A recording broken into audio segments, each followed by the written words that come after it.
Сәлеметсіздер ме? Менің атым Айман. Бүгін біз сөйлеу мәдениеті туралы, көркем сөйлеу өнері туралы, шешендік шеберлік туралы әңгімелейтін боламыз. Қазіргі кезде көп адамның басында болатын жағдай бұл сөйлеу барысында орысша сөздерді қосып жіберу. Әрине, адам сөйлеп тұрған кезде әртүрлі көңіл күйде болады. Эмоциялық жағдай әртүрлі деңгейде болуы мүмкін, сондықтан ол өзінің айтып жатқан ойын бақылай алмайды. Сондықтан сөздер әртүрлі күйде шыға береді. Бірақ адамның сөздік қоры деген болады. Сөздік қор дегеніміз ол адам сөйлеу барысында қолданатын сөздерінің санының көбеюі. Оны дамытуымыз керек. Оны жаңағы сөздердің қатарын көбейту жолында жұмыс істейтін біраз бағыттар бар, жолдар бар. Оны біз кейін әңгімелейтін боламыз. Ал бүгінгі әңгіме ол жалпы сөйлеу мәдениеті туралы айтпақпын. Мысалы, сізді бір жақсы көретін туысыңыз, не болмаса танысыңыз қонаққа шақырды, тойға шақырды. Сіз бұл кісіні ерекше құрметтейсіз, сыйлайсыз. Ол кісіге деген ілтипатыңызды білдіргіңіз келеді. Енді сіз әрине сыйлық дайындайсыз, сонымен қатар тілек дайындайсыз. Сол тілек дайындау барысында бұрынғы қара байыр болып кеткен жаттанды сөздерді қолданғыңыз келмейді. Әрине, ол дұрыс.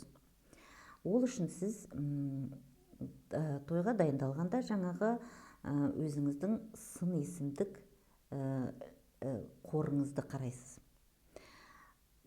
Жаңағы адамның мінезіне қатысты, ол кісінің бейнесіне, образына қатысты сөздерді қолдануыңыз керек. Міне сіз сол жақсы жаңағы сын есімдер, жақсы қасиеттерін сипаттайтын сын есімдер қатарын арттыра отырып, сіз өзіңіз әдеттенесіз сол бағытта жұмыс істеуге. Содан кейін барып екінші мәселе, сіз ол кісінің еңбегі, сіңірген еңбегі, қоғамда алған орны, алатын орны, жаңағы тағы да басқа қасиеттері туралы айта келіп, соңында өзіңіздің тілегіңізді білдіруге болады. Міне, сол кезде сіз көпшіліктің назарына түсесіз. Сізге жаңағы кісінің жаңағы біз адамдар өзі негізі шынайылықты жақсы көреміз ғой. Тыңдап отырған адам әсіресе оның барлығын тез байқап қояды. Сондықтан жаңағы адам және көпшілік қоршаған орта сіздің жүрегіңізден шыққан сөзді жүрегіне қабылдайды.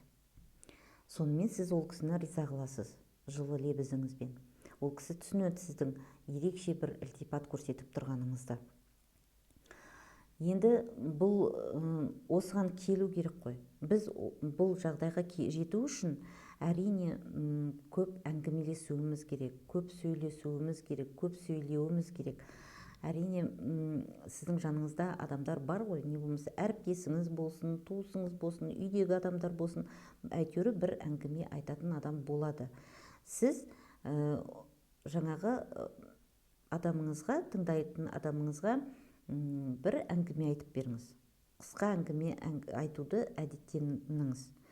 Яғни мен келесі бейне жазбаларымда қысқа қисса әңгімелерді, яғни сюжеті бар, жақсы, әдемі әңгімелер, аңыздарды айтатын боламын. Сол әңгімелерді тыңдай отырып, сіз де менімен бірге өзіңіздің сөйлеу мәдениетіңізді дамытыңыз. Келесі кездескенше сау болыңыздар. Келесі бейне жазбамды күтіңіз.